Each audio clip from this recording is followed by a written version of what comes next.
TV Fortaleza, a emissora da Casa do Povo.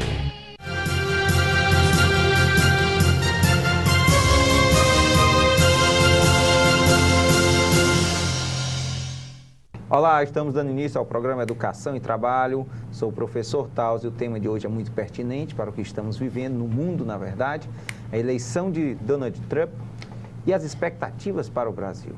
Para tratar do assunto, temos aqui o especialista em finanças, professor Randal Mesquita, e também o professor Eldair Melo, que é mestre em economia. Meus amigos, vamos começar definindo um pouco Donald Trump. Ele é democrata ou ele é republicano? Afinal de contas, o que é que esse Trump é? Bom, professor Taus, primeiramente agradecer pelo convite, mais uma vez, está no programa Educação e Trabalho. E aí a sua pergunta de saída, né, o mundo hoje se faz essa mesma pergunta, né? Quem é esse excêntrico milionário, né, multimilionário, que vai administrar nos próximos anos aí a maior potência do nosso planeta, né? E aí definir as características empresariais, empreendedoras e até de gestão desse mandatário que vai tocar, né, uma das maiores nações do mundo, realmente é o que o mundo hoje se pergunta. Ele vem de uma carreira empresarial, né, uma carreira onde as suas atividades envolvem desde o comércio, efetivamente, de bens e serviços até prestação de serviços relacionados à área turística, né, investidor de hotéis, de cassinos, de investidor do mercado financeiro. É como o cearense costuma dizer, é um ganhador de dinheiro, né, para utilizar aqui o nosso jargão cearense. Né, e que, de uns tempos para cá, incutiu, né, na sua carreira, né, a face política, né, o desejo de comandar o país a qual ele pertence, o desejo realmente de comandar a nação de forma política e veio investindo muito em relação a isso, até conseguir o êxito atual. O que vem depois, né, o que vem de acordo com esse perfil, há uma grande interrogação, né, ainda há uma grande interrogação a ser tratada sobre o que será o mandato do Donald Trump. Professor Eldair, ele já foi republicano, ele já foi democrata, ele tentou se candidatar pelo Partido Democrata, não teve êxito, aí agora ele passou para o Partido Republicano, teve êxito. O que é que ele faz? Qual o interesse dele, como disse o professor Randal? É um empresário. Os Estados Unidos agora será uma grande empresa? Os Estados Unidos, ele sempre foi uma grande empresa. Se a gente notar a evolução tecnológica no mundo, como todas as inovações, grande delas partem lá dos Estados Unidos, em especial a partir da Segunda Guerra Mundial. O Donald Trump, nessa eleição que ele teve, ele não é democrata, ele está republicano. Né? Ele está republicano, porém, ele vai conduzir o mercado, a economia norte-americana, não de uma forma republicana, mas de acordo com o que ele pensa e de acordo com o que ele acredita. Nasce assim um novo partido business. A gente pode dizer, né? Porque os Estados Unidos, basicamente, ele tem 3 partidos, né?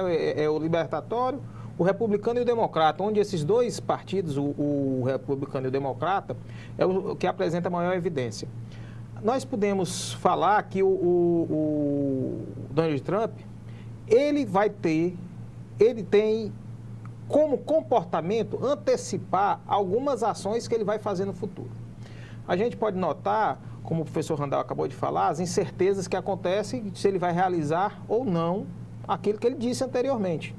Ou seja, a expectativa é grande de todo o mundo frente a um republicano, entre aspas, que seria ideal para o Brasil, caso ele realmente fosse um republicano. Então, essa é a incerteza que nos traz dizer se ele é um democrata ou se ele é um republicano. Ele é uma pessoa de negócio.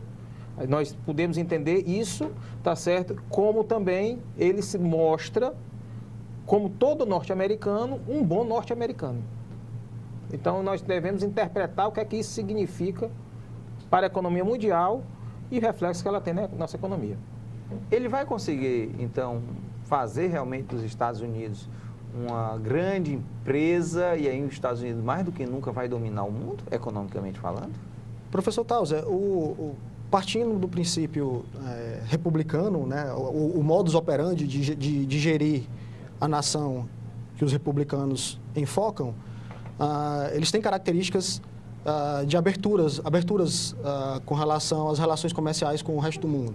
Então, é uma característica própria, né, é uma característica, inclusive, defendida durante muito tempo pelo modus operandi de gerir o país que os republicanos apresentam. E aí, como foi dito, isso, de certa forma, favoreceria, né, o Brasil e as demais nações que se relacionam comercialmente com os Estados Unidos. Né? Esse modo republicano de tocar a nação seria favorável a acordos bilaterais, aberturas de mercado, né, um certo freio ao protecionismo da própria indústria norte-americana. No entanto, como Donald Trump está republicano, ele não apresenta totalmente essas características de abertura, até porque durante a própria campanha ele falou muito sobre essa sensação norte-americana, esse sentimento de apropriação da nação, a qual o norte-americano vem defendendo de uma forma muito mais efusiva, né, defendendo as características patrióticas, o mercado nacional, até porque eles também estão hoje imersos em uma crise, né, também há uma crise econômica, trabalhista, os Estados Unidos apresentam indicadores de PIB e de empregabilidade abaixo das expectativas. Então, ele teve que utilizar, durante o período de campanha, um discurso também que olhava para dentro da própria nação. Então, está descartado, a pretensão nossa falar em descartar alguma coisa, mas imagino que ficar ausente do resto do mundo, isso não vai acontecer.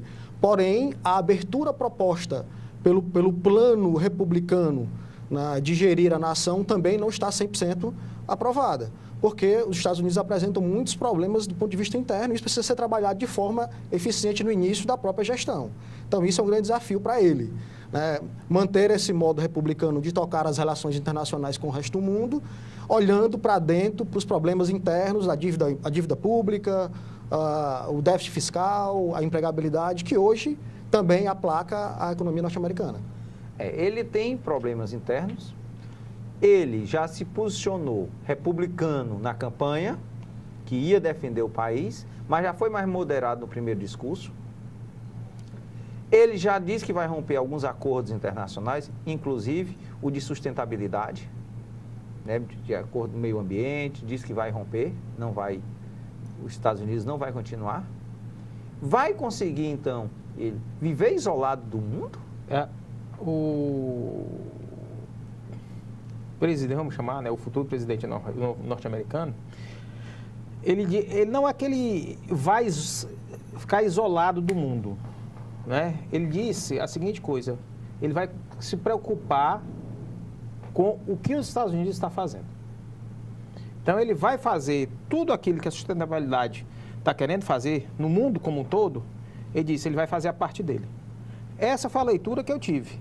Ou seja, independente da China fazer, do Brasil fazer, mas os Estados Unidos vai fazer, dentro do país. Ele vai fazer com que visão econômica? Tipo, estou poluindo, mas estou produzindo. O que interessa para ele, poluir ou produzir? Ele como empresário, ele como milionário, ele como tendo o desejo de dominar o mundo, ele vai se preocupar com interessante a gente notar isso, ele vai se preocupar isso naquilo que gere maior lucro para ele. Então, produzir. Tá? O que é que isso significa? Se nós notarmos o que o presidente atual, o Barack Obama, fez visitando a Europa, né? Ou seja, Barack Obama praticamente está saindo de cena, entre aspas, mas ele foi lá defender que os Estados Unidos vai continuar. Isso já é também um novo direcionamento. Por que isso? Porque ele está fazendo o que o Donald Trump deveria estar fazendo. É um papel de líder e chefe. É um papel de líder e chefe. Então, o cenário está todo construído. Realmente existe grande expectativa na economia sobre o que é que o Donald Trump vai fazer, mas à medida que ele coloca os secretários dele à frente dos ministérios, vai demonstrar exatamente aquilo que ele vai fazer. Haja visto que o próprio articulador político dele, da campanha, continua sendo o mesmo. Então, ele vai empreender, vai fazer políticas que vai combater o imigrante, com certeza. Isso aí não tenha dúvida. Resta saber se todas essas políticas que ele está querendo realizar vai ter sucesso. Não tendo sucesso, é capaz aí, precisaria de pessoas da área de direito para falar, será que ele termina o mandato? É uma grande hipótese. Aí por quê? Porque a gente viu também que um clamor, a eleição dele, muitas pessoas param para dizer, rapaz, mas ele é republicano, mas nem a maioria dos republicanos queriam ele na presidência. Mas ele não foi eleito por isso, ele foi eleito pelos desafios que eram impostos à economia norte-americana, que não foram realizados. Então, quando houve a decapitação de algumas pessoas pelo Estado Islâmico, o presidente Barack Obama estava jogando golfe. Isso reflete no posicionamento da economia. Então, poxa vida, o que é que eu tenho? Eu preciso de alguém. Então, isso levanta a imagem do Donald Trump como salvador da pátria. Na realidade, ele não é. Da pátria social ou da pátria econômica? Na verdade, quando houve esse clamor de mudança realmente no contexto econômico, social, pela população, né, dos Estados Unidos, eles personificaram realmente no Donald Trump esse momento de mudança, essa possibilidade de mudança. E mais do que isso, a minha leitura também acerca da própria eleição é da sua capacidade de articulação política. Isso realmente não há dúvida. Foi o que foi questionado, inclusive, pela mídia brasileira. Até porque ele nunca foi político. Exatamente. Aí isso demonstra... o próprio meio político, ele se assusta quando vem um elemento de fora daquele seio político e que acaba tendo algum êxito, principalmente na capacidade de articular alianças, articular projetos. Então, isso de fato costuma assustar um pouco a esfera política. Mas o que foi muito questionado pela própria mídia brasileira foi da possibilidade de articulação que ele teria e que de fato teve. E assim o levou a êxito dentro da proposta de personificação daquele elemento que vai haver mudança, que vai haver reação aos movimentos econômicos e sociais mundiais, né, que estão emplacando, ou que estão aplacando hoje a economia norte-americana e o meio social. Então, ele fez uma plataforma de campanha baseada realmente numa condição econômica diferenciada, né, de combater, de trabalhar com políticas econômicas que possam trazer o país à retomada do crescimento.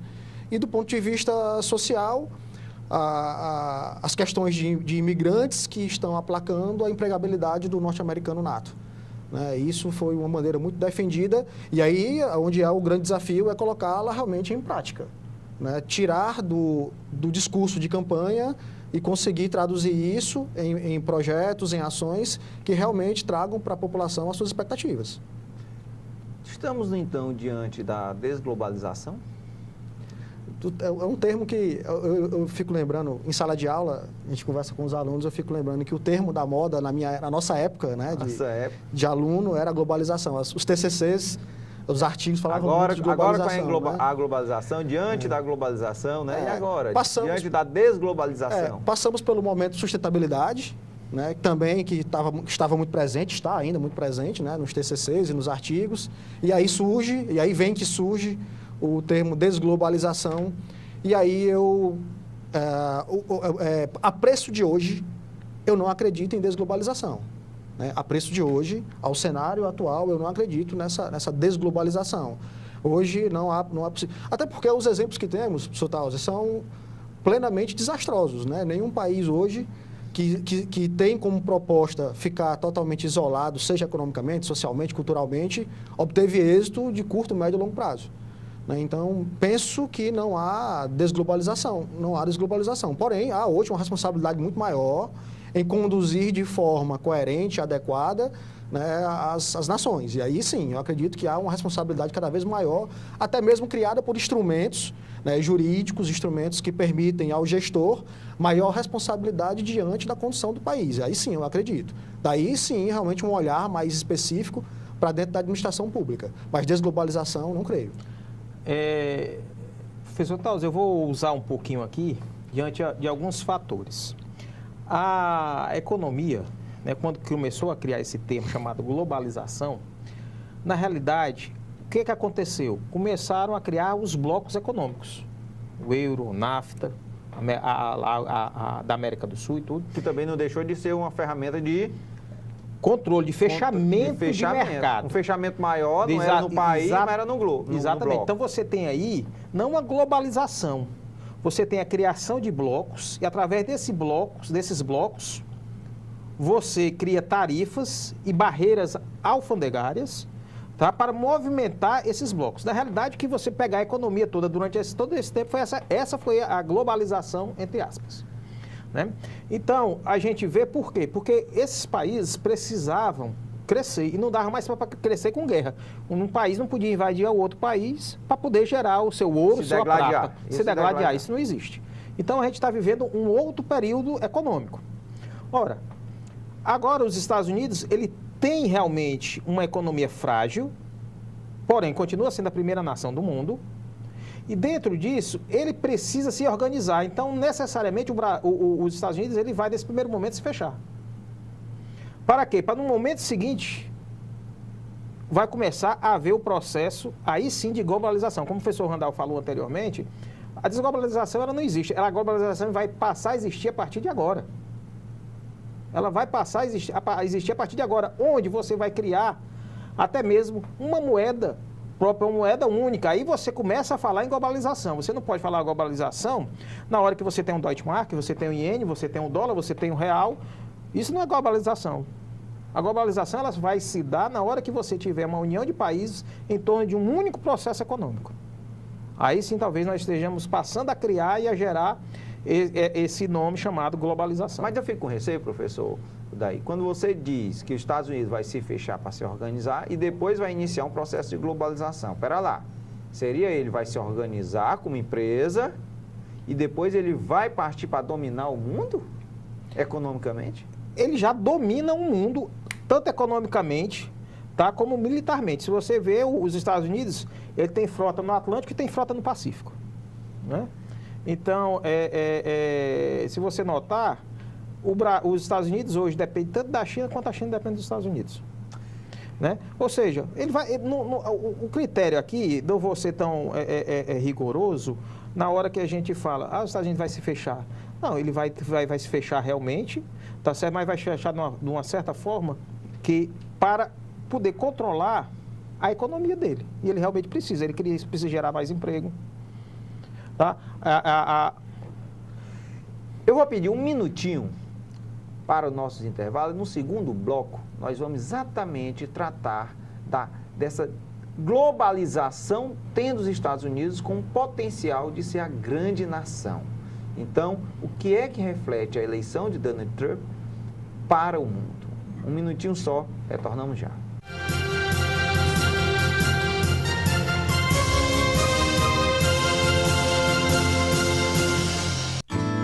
Chegou o Vale Cultura, um crédito de R$50 mensais cumulativos para o trabalhador ter acesso à cultura. Ir ao teatro, cinema, circo, shows, museus, comprar livros, DVDs, instrumentos musicais, revistas e jornais. Para isso, a sua empresa tem de aderir ao programa. A cultura tem muitas formas de arte e lazer, e você merece ter acesso a tudo isso. Saiba mais em cultura.gov.br/Vale Cultura. Ministério da Cultura, Governo Federal.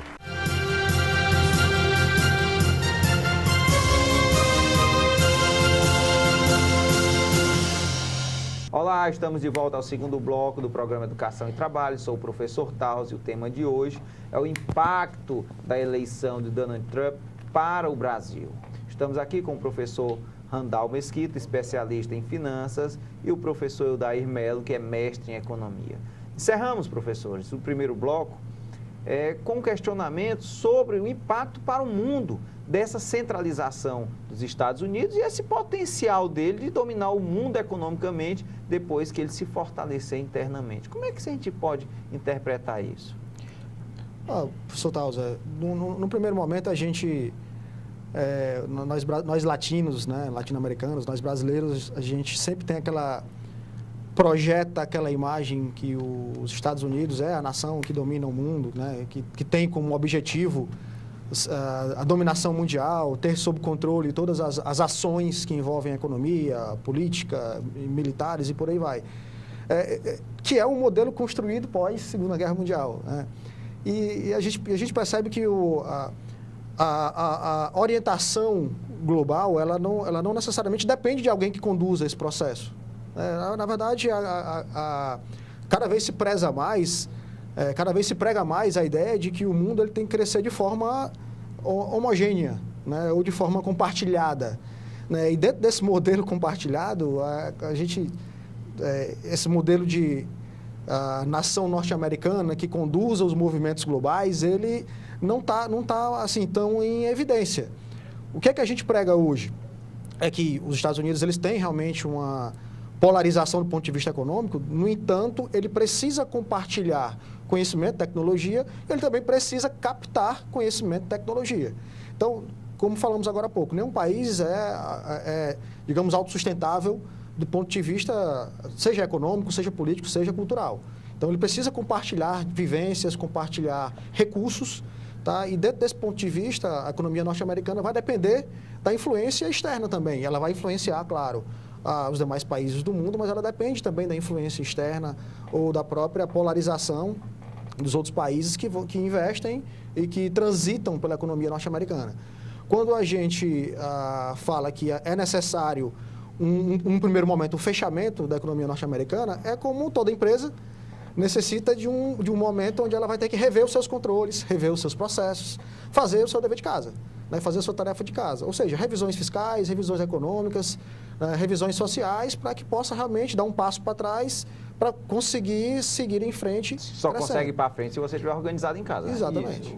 Professor Taus, o que o professor Randall acabou de falar, vamos citar aqui um exemplo bastante claro. Antes da eleição do Trump, o nosso dólar, R$1, equivalia a R$ 3,20.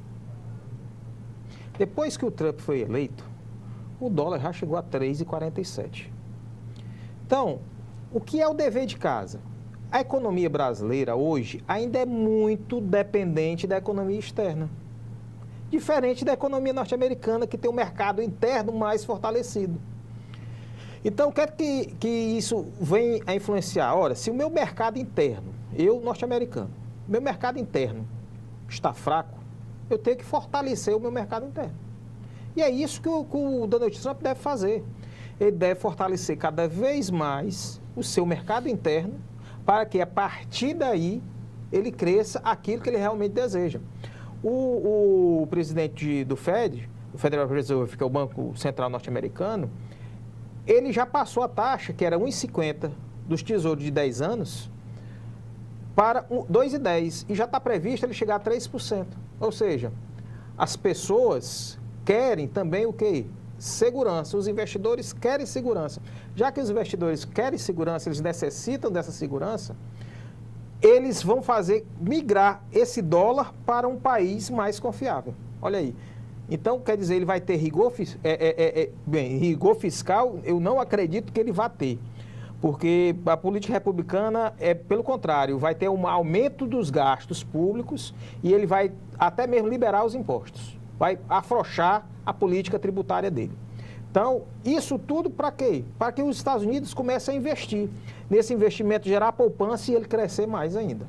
Isso ele vai conseguir fortalecer o mercado dele. Mas eu penso o seguinte, como você bem disse, os investidores querem um mercado mais seguro. Isso. Se os Estados Unidos se coloca como um mercado seguro, pagando bem, com fortalecido, economia segura, é natural que investidores saiam de outros países e voltem a investir nos Estados Unidos, saindo dinheiro de outros países para os Estados Unidos. Ou seja, o dólar para o Brasil volta a crescer, que sai dólar daqui. tira investimento daqui e qual o impacto disso para o Brasil? Uma grande sinalização desse movimento vai ser com a nomeação dos secretários, né? Já se imagina que quando o recém-eleito presidente começar a nomear os seus secretários, e aí vai se haver um direcionamento dessa tendência, de fato, há uma expectativa que haja realmente crescimento da taxa de juros norte-americana. Teoricamente, há realmente uma projeção de que os investidores há uma saída de dólares do Brasil, buscando um investimento maior nos Estados Unidos. Porém, o clima de incerteza ainda é muito grande. Ainda não se conseguiu se enxergar na economia norte-americana, pelo menos no curto prazo, essa virada econômica que fortaleça o investimento e que possa, sim, se manter fortalecido moderadamente algum tempo.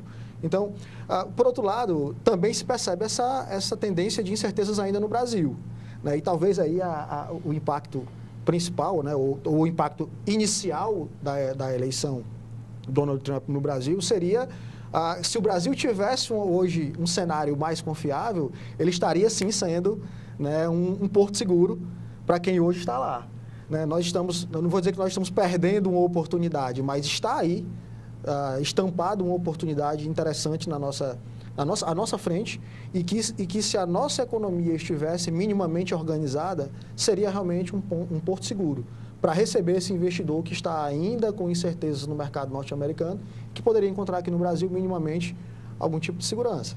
Então, talvez o primeiro impacto, o impacto inicial, foi exatamente nessa migração de investimento via câmbio, né? O câmbio ele é um grande influenciador nessa migração de investimento América do Norte e América do Sul. E se o Brasil tivesse hoje uma condição política mais moderada, mais acomodada, nós estaríamos recebendo investimento.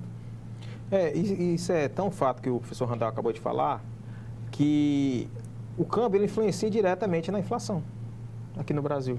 Ora, isso, a taxa inflacionária hoje brasileira, a tendência é de queda. Porém, ela deverá subir um pouquinho com esse aumento do câmbio. Ou seja... Natural, né? Porém, esse aumento de câmbio, da taxa de câmbio, ela não é natural. Ele é causado pelo quê? Pelas expectativas do que poderá acontecer no futuro. Os investidores, por mais que a gente pense, não, os investidores, os especuladores, eles são arrojados. Não. A maioria das pessoas pensam de forma racional. O que é pensar de forma racional? Ele vai procurar aquele investimento mais seguro para ela. O que sobrar desse investimento seguro, ela pode apostar. Na verdade, seriam riscos calculados. Exatamente, os riscos calculados. Porque seguro é em casa.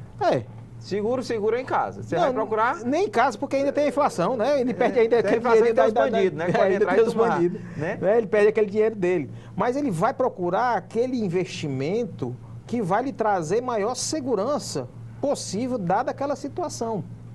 Então o investidor, ele não ele sabe o que está fazendo. Ele sabe o que está fazendo. Então, Donald Trump também, ele sabe o que está fazendo. Talvez uma das políticas que ele queira fazer é exatamente criar expectativa no mercado diante das ações que ele não vai fazer. Porque até mesmo o impeachment pode acontecer com ele. Aí eu deixo mais para o pessoal de direito para falar. Se ele for mais agressivo, se ele cometer algum deslize. O Barack Obama, ele tirou forças armadas do Iraque e do Afeganistão. Ele disse que ia tirar todas, não tirou, mas tirou uma parte. E tirou 100 mil e mandou 30 mil. Então ele tem aí um déficit aí de um crédito de 70 mil. Agora a economia norte-americana, ela tem uma base fóssil, que ela é ligada ao petróleo. Sim. Então, será que ele vai tirar ou vai mudar a matriz tecnológica dele? 4 anos é pouco, hein? Mudar a matriz energética, tecnológica, né? energética, requer investimento. Requer investimento. Então, quem é que vai fazer esse investimento? Quem é que vai realizar esse investimento? Ele vai criar oportunidade para que alguém venha investir nessa. Ou ele como empreendedor também, né? Ou ele pode